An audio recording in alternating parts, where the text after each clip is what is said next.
This is Andrew Walls. He's running for Congress in Rhode Island. See, it says so right here on his verified Twitter account. But what if I told you he isn't actually running for office? In fact, he doesn't even exist. The person behind this account is really a 17-year-old high school student. I made a fake Twitter account and a website for a fake congressional candidate running in Rhode Island.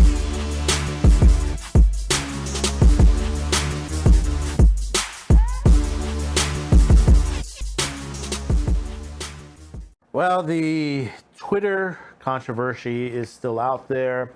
Elon Musk is trying to get the information he wants out of Twitter, and it looks like he's going to get it. He is going to get it because basically, and you know, before Twitter used to say that we were the fake bots and stuff like that. That, you know, when we criticize something like that, oh, it's all just fake bots. The JD fans are all bots. But actually, they're the ones who created the bots. They're the ones who put up bots, and they know it's there.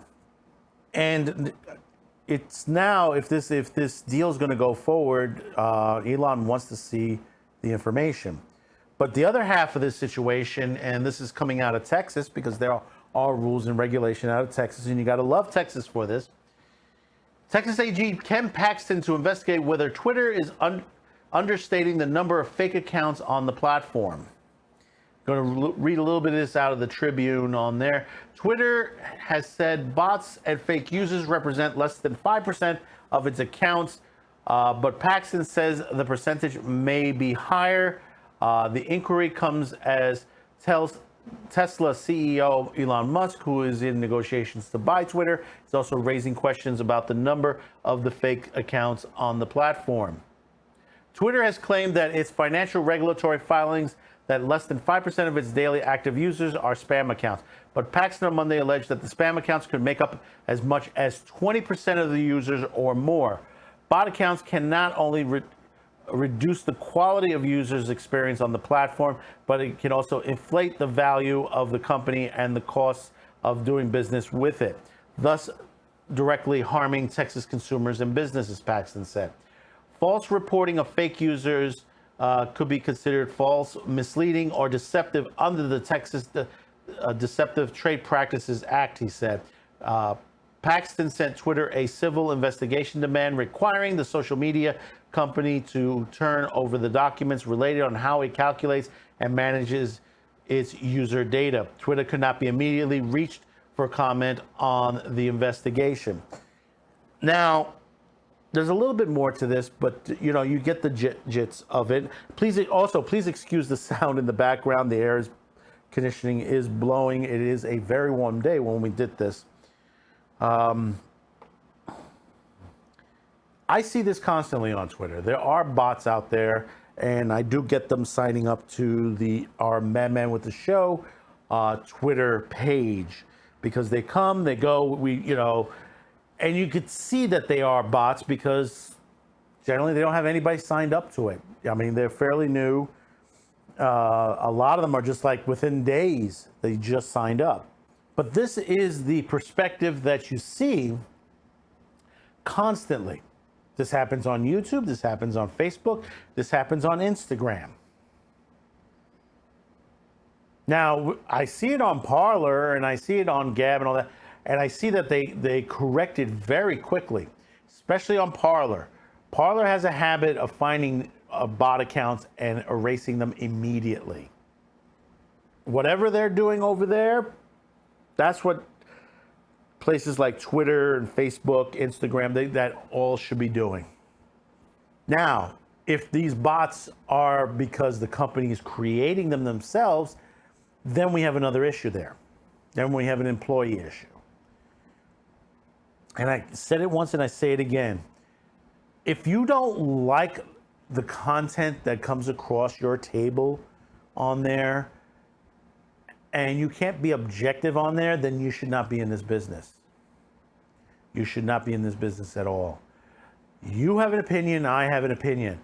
But if you're in the business where you're showing these opinions and you block the opinions of others by creating fake opinions, so those opinions are not expressed, then you're violating Constitution. And you say, oh, Zane, it's, they're a private company.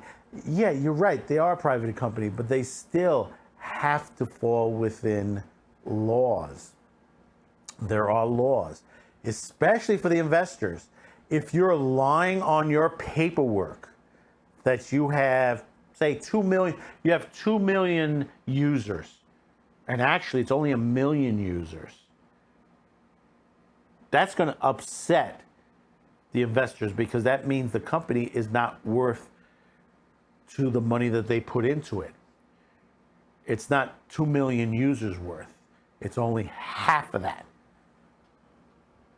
And that's why stocks get driven down, because of situations like that.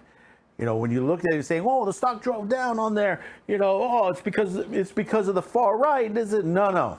Understand, when the company is run the way it's run, like Twitter, this is things that are going to happen.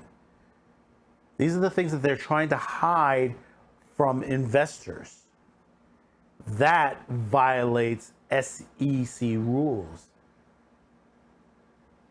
That gets them in trouble federally. We've seen stuff like Enron and many other companies that have fallen. And you've seen, if you have not read those papers on there, those of you young not to remember Enron, look up Enron, see what they've done. And how screwed the investors were, and the workers, people that basically were expecting to make money from this company, and what ended up in the end. This is why we have these rules. These rules are set there so companies can take responsibility for the actions that they do. And if they have to go to court to the situation, then fine, that's what it is. If Elon Musk pays less for Twitter, that's better for Elon, and maybe better for the company itself. Because if he can bring it back from those low numbers to a point where it becomes profitable, good for him. Because you got people in Twitter making money illegally, and it must be investigated. It must be proven. Like I said, facts and evidence. And if Ken Paxton is right, 20% of the users,